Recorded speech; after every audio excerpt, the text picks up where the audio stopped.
Hey, Chandler Bolt here, and joining me today is Nancy Hillis. Nancy is an abstract artist. She's a speaker and author of the best-selling, award-winning self-help book. It's called The Artist's Journey: Bold Strokes to Spark Creativity. And her newest book is called The Adjacent Possible. I just checked this morning, still #1 on the bestseller charts about a year later. It's The Adjacent Possible: Evolve Your Art from Blank Canvas to Prolific Artist.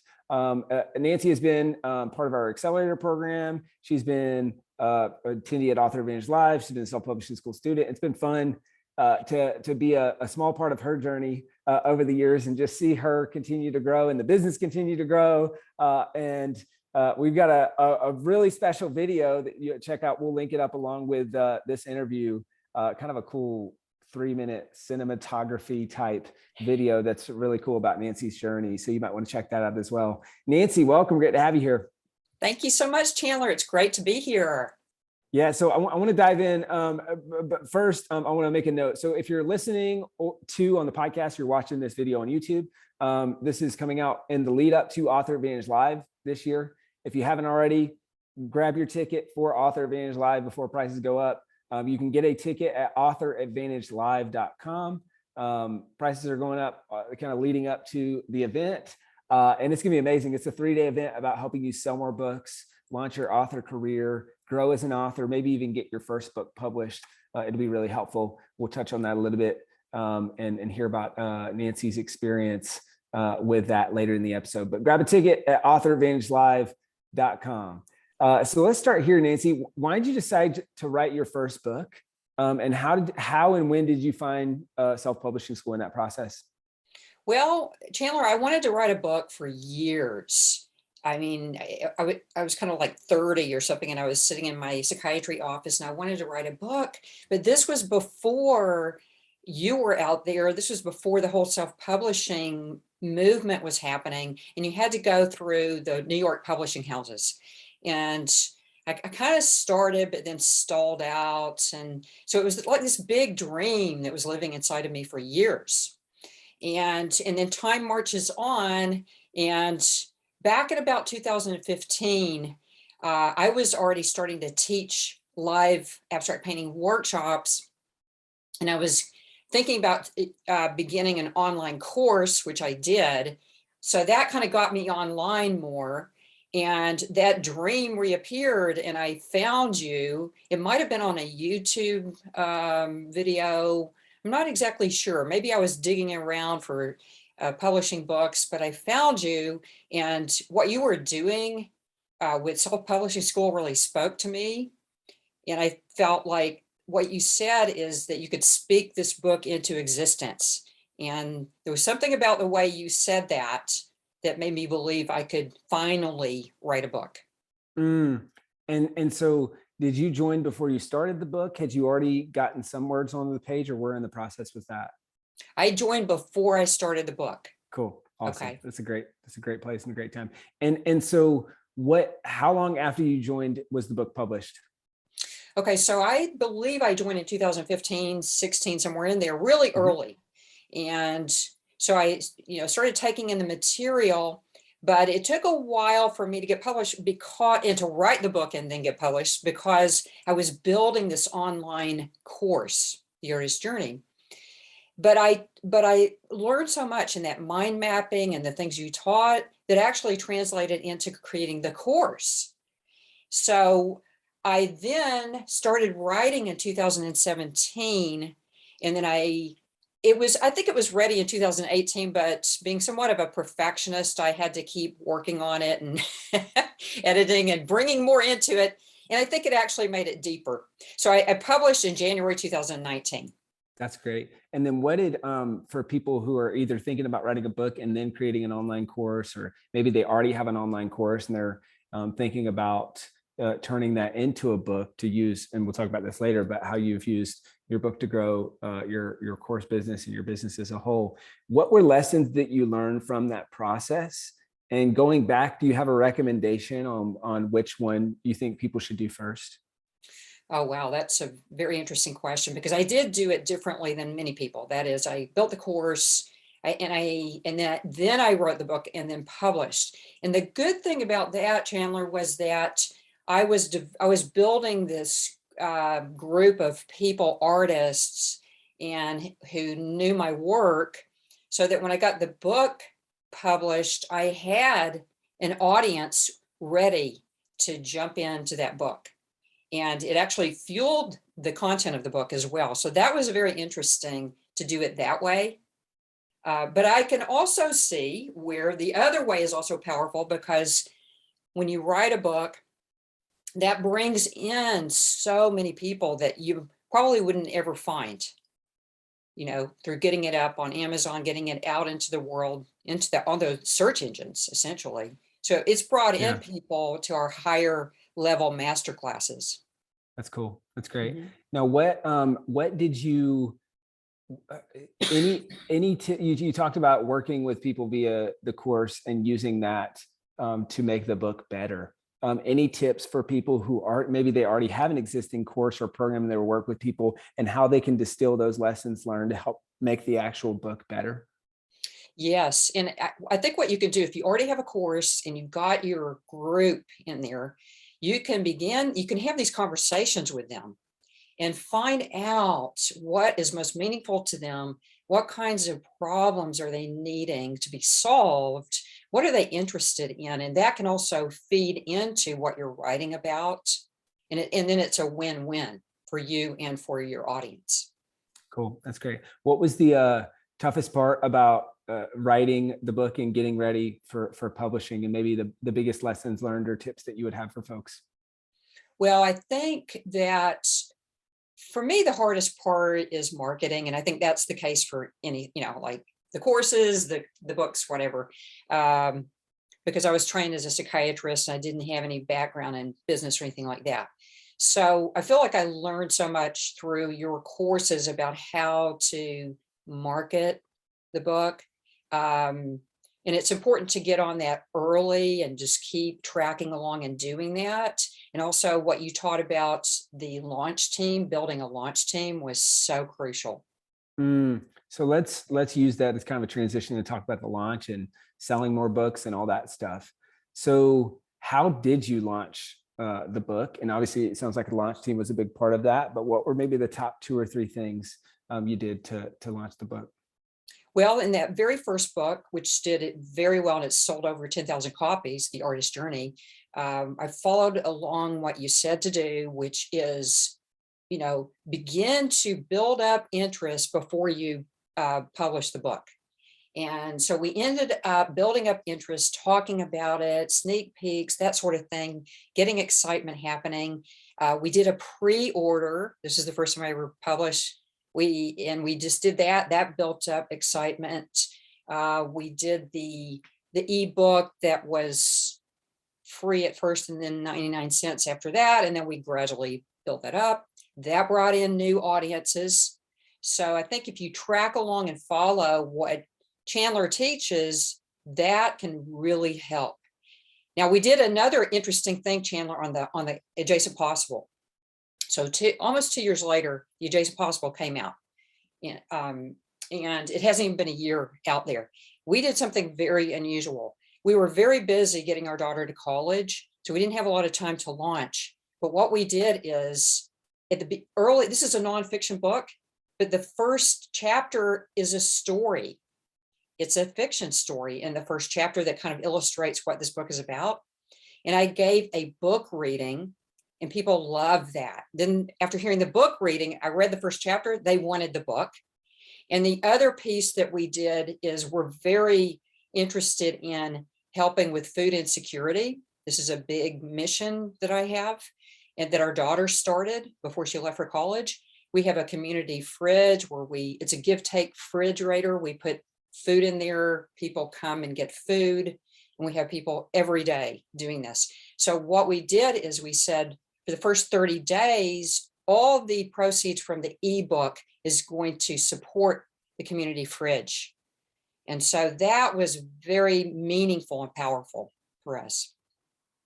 That's awesome. And I love that. Maybe that'll inspire some people who are listening to use their royalties for the first month or as part of launch for a good cause. It can be a win-win where you're helping your community, and then you can also plug in with local organizations who will actually help the book be more successful and help you sell more copies of the book. So it's kind of a win-win in that way. You talked about the book reading and that being something that sparked a lot of interest. How did that work? Where was it? How did people get there? And then how did you kind of segue from that to selling more copies of the book?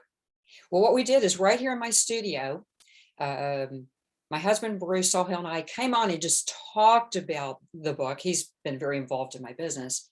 And then he walked off, and then I said, I'm going to give a reading. And so I read from right here in my studio, that first chapter. And then I told people that mission for the book about the food insecurity and helping with that, and to get a copy of the book if they love that reading. And they did. And I got many, many comments from that. That's awesome. And talk to me more about the launch team. How did you run the launch team for the artist journey? It sounds like that was really helpful and moved books. And so how did you do it? And any tips for folks who are thinking about running a launch team for their books? Yes. So what I did, Chandler, is I invited people in my courses. I also on my blog said, if you'd like to be on the launch team, let us know, write to us. So we've got many people on the launch team, probably 30 or something like that. And then I set up a Facebook group for the launch team so I could stay in contact there. I also would email them saying, hey, this is what's happening. This is, what you get. And this is what we would love for you to do, which is to, read the book, leave a review, and let us know what you think, share it with others, get it out there. And so that helped us because we got a lot of reviews right off the bat. We got the word out there through the launch team. And it really supports you, the author, to have this launch team. And we also did the thing that you described about the review sweeper, Chandler. We also put that out there as well to get reviews from people who have read the book. So that helped a lot. That's great. And for those who aren't familiar with either one of these concepts, you can find out about Launch Team. This is in chapter 15 of my new book, Published. There's a whole chapter around running a launch team with your book. It's page 111, so 111, lucky page there. That's where exactly where it starts on the launch team concept. And then you talked about the review sweeper. I'm trying to remember which chapter this is, but I know I've got, there we go. Chapter 20 gives templates for the review sweeper. There's really helpful templates, and that'll help you get dozens, if not hundreds more reviews over the course of the life of your book. And I think it's kind of a secret weapon for getting reviews. Now, I want to come back to, you talked 10,000 copies sold. And I want to come back to some other things you need to sell copies. But first, while we're on the subject of reviews, so as of the recording of this episode, you've got 475 reviews on the author's journey. How'd you do it? Anything that worked well? And I mean, obviously you already mentioned the review sweeper, but anything else that worked well, and any tips that you would share for people looking to get more reviews on your book, on their book? Yes. So that was over time because we've had it published since 2019, but we do the review sweeper. I also get in there if somebody, writes something really nice, I'll interact with them in email. And then eventually ask if they would share that because it'd be so powerful. I talk about, it's kind of like David and Goliath. We're like the David, and the New York Publishing is the Goliath. And it makes a big difference. I think if people understand why this is important, that can help. I've also invited people to leave a little video or picture of them holding the book. And so, any way we can over time, we just ask for these reviews because they're so important. Right. That's great. That's awesome. Now let's talk about sales of that, the first book. So you mentioned the author's journey sold over 10,000 copies so far, which is just incredible. That's kind of a fun. That's the benchmark on the title of the new book, right? Published from Proven Path to 10,000 copies sold. So I think, Nancy, you're living proof of that. What were the 2 or 3 things that sold the most copies of that book so far? Wow. Let's see. On that book, I think it was, first of all, the buzz, of saying, well, that was the first book I ever published. So that's kind of a big deal. So I think just, kind of building it up beforehand of, revealing the cover. When the book came in, unboxing the book, Oh, we had a party here where I brought in some friends, including my filmmaker, and we had a book party over here, and we showed those little videos. And I also made a book trailer. And then I put pins on Pinterest, with little things from the book, a long pin that shows just the few things that make a 90% of the difference in your art. And so I think it's just this ongoing thing, I think, to keep it out there in front of people over time is very important. That's great. Thanks for sharing that. Yeah. Let's talk the business side of things. So what are ways that the book has helped you sell more courses or helped you grow your business? And you don't have to share this if you don't feel comfortable, but if you were to ballpark, any idea on approximately how much revenue has come in from the books for your business, or kind of on a whole, and just how has that worked for using the book to grow your business? Yes. So I believe the book has been a big part, especially the Adjacent Possible more recently, in driving artists to our masterclass, which is our highest level program. And so I think that has gotten us, moves us further into six figures. And again, that's bringing in people without running ads to webinars and that sort of thing. So they're literally finding us from the book. So I think that we also, derive revenue on the books themselves as well. And so, that would be probably the upper five figures every year. Now we've got 3 books and we're about to publish our 4th book. That's awesome. So, and we've got an audio book on the first book that too Yep. brings in revenue. So it's been Yep. a big impact for us. That's great. How does someone go from reading your book to doing business with you? What does that process look like, and how do you make that kind of as easy as possible for them? Yes. So what happens is, so they read the book, and in the front of the book and at the end of the book too, more recently, we have an opt-in. So we have a book resource library, and in that book resource library are additional, video trainings.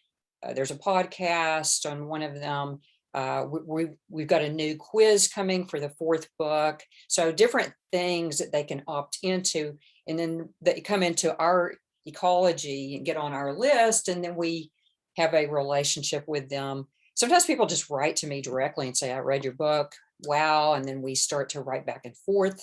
So that brings people in to what we're offering here. That's awesome. And guys, I'd encourage you to check out Nancy's book, The Author's Journey, or even The Adjacent Possible, and go, you can click the look inside feature and see how she does it. And see, see the lead magnets and stuff that she mentioned. You can also check out the first couple pages on my book published and kind of see how this works, where there's an audiobook giveaway, there's a video giveaway, and trying to add value right from the start, which turns readers into subscribers and paying customers. Yeah, check it out. Okay, so if you're watching on the YouTube channel, you can see it. Do you have one of those opt-in pages in this book? Can you show that real quick? I do. So the artist's journey, and then if you come in here, it's actually very minimal on this. Cool. Yeah. It helps. It gives them info to get in there. Mm-hmm. It's quite minimal. Cool. And that brings them in. On the Adjacent Possible, I have, let's see what I've got here on that one. It's similar. It's pretty minimal, but it has brought people in. That's great. Yeah. That's great. I'll kind of a podcast interview meets quasi coaching call. One thing I'd do, if you ever make changes or edits to the content of your book, is make it a little bit more prominent and I would make it kind of a full page thing so that people don't just flip past it, because I might flip past that thinking that it's table contents or, Yes. acknowledgements page or whatever. But if I see a big image, then I say, oh, hold up, this looks like an audiobook. I'm Right. interested. Let me do the hold up. This looks like video and something that I'll be interested in. And that might help increase that readers to subscribers rate for your book. Yes. Cool. Well, let's talk about, so you've been in our accelerator program for years. Why did you decide to join the accelerator program? I'm assuming was that at the first Author Advantage Live? Yes, it was. Okay. Yes. Yeah. So I've been in there from the beginning. Yeah. I loved it when you offered that, because it's the possibility to go deeper, get more support in, especially, if you're building a business and you're trying to understand how this all weaves in together. So getting that coaching, it has been huge. Different perspectives from the various people on your team, Chandler, as well as the trainings that you all have given us over these. I've been in here, this is my third year in here. The different trainings and all of that. So Cool. it's been really big. I've learned so much in that. That's awesome. Now, walk me back to the first year, if you can remember. Your first year in the accelerator program, what was most helpful, and what were maybe one or two of your biggest wins in that first year that you're most proud of? I think that the first year it was getting the support I would be on these calls and getting the support, and Bruce would be on there with me to try to keep going forward with the marketing, because again, that's been the hardest thing for me. And so that really gave me more confidence to try different things in terms of marketing the book, going on Facebook Live, different things like that. And so really that was very helpful that first year. That's great. Yeah. What And were then, one or two of your biggest wins? Yeah, in that first year, would you say? well, let's see. One of them was that, well, a big one, and it actually was right as I was moving into this, was I did a Facebook Live because I actually wanted to be on the stage at Author Advantage Live and speak. Mm-hmm. And part of that was to go live, to get support, to get interaction. And I did. I got massive interaction and ended up being one of those speakers at your Author Advantage Live. Yeah. Which That was then a led great to talk. Yeah. that speaking. That then led to feeling more confident to ultimately give this masterclass where I go live every week and That's great. guide people. So that, it all kind of connects, right? That's awesome. What you've continued to work with us for years in the accelerator program. Why have you continued to stay in the accelerator program, and what has been most helpful or the biggest wins that you've experienced from the kind of the most recent years in the accelerator? Well, I think most helpful is just the massive support on so many levels, everything from those workshops that come up and I love to learn. I have to keep learning. There's so much to know as things evolve. So staying on top of what's happening, getting that support from your team, that's a big one. Helping to stay on the game of staying confident to keep on it and all of that. And I think that actually also led to the, how the Adjacent Possible did. That third book actually did even better than the Artist Journey, which was surprising because we didn't do as much in terms of marketing, but we did a few things that made a big difference. And I think the other thing is the calls this past year, the particular coaching calls have been just very incisive. Cool. Yeah. Are you working with Brett? Or who's your coach? Brett. Cool. Nice. Yeah. We've got a lot of good ones. Brett's a good one. You sure do. He's a really good one. Yeah. That's awesome. Yes. Shout out to Brett. Now, last couple questions I have. What would be your advice for someone who's thinking about attending Author Advantage Live, and maybe one reason why they should go, or what you've gotten out of that conference each year? I would definitely go. I've gone every single year. It gives, well, first of all, it's very exciting and inspiring. And so, it gets you excited and inspired to step up to the plate and get in there and start writing your book and all the pieces that go along with that. The support is there. And then, I mean, you'll fall in love with it. And like me, you'll want to be in this accelerator because it is amazing. That's awesome. Well, guys, if Yeah. you want to attend Author Advantage Live alongside Nancy this year, go to authoradvantagelive.com, grab a ticket. We are making these really affordable. We make them really affordable this year, or every year, but we're making them especially affordable this year. This may or may not be the last year that we do virtual. I saw your face. I thought you might say the last like, year of AL. But I'm hoping to be back in person next year. But the virtual is a big it's a big benefit to attendees, because you got to block off the 3 days, but you save thousands of dollars on travel and hotel cost and all that stuff. And it truly is, it's an amazing virtual experience. This is not just like a Zoom meeting or whatever. We make it interactive, we make it fun. And so if you want to grab a ticket, don't wait, go ahead and grab a ticket right now. authoradvantagelive.com. Check it out. We'd love to see you at the event this year, or if you're seeing this after the fact, just go ahead and grab a ticket for next year.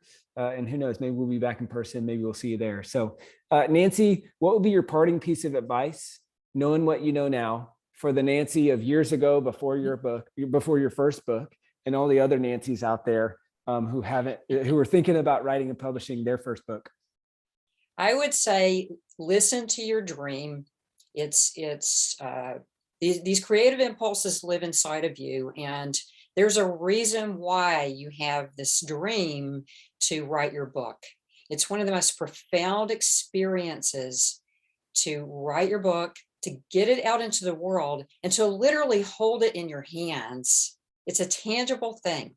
And so what I'd say to you is, there's a reason why you have this dream, and you must say yes to it. Finally, now's the time. That's awesome. Nancy, this has been great. Where can people go to find out more about you, your books, your courses, and all the awesome things that you're up to? They can go to nancyhillis.com. nancyhillis.com.